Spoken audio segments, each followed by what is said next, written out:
Ayan, good morning guys. Guys, ipakita ko po ito sa inyo si Puti. Ito po ay wala pa pong 1 week buhat nung siya'y umanak ng agas. Pero, ayan po, nangandi na po agad siya at nagpababa na. Ayan, sana maging maganda ulit. Maganda naman ang kanyang pagbubuntis ngayon susunod. Guys, baka po ito'y napakain ko ng ipa dati na may lahok na malagkit. Mag-ingat po tayo sa pagpapakain. Huwag na po nating damihan.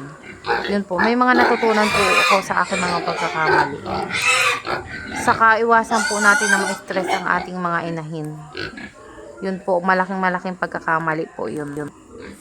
Guys, huwag po tayong mag-wielding at magpanday-panday pala. Pumukpok ng pumukpok dito sa ating mga piggery. Yung po pala din ay nagiging sanhi ng pagka-stress ng ating mga inahin. You guys, at update ko na lang po kayo kapag ito'y buntis na at nanganak na. Thank you for watching guys.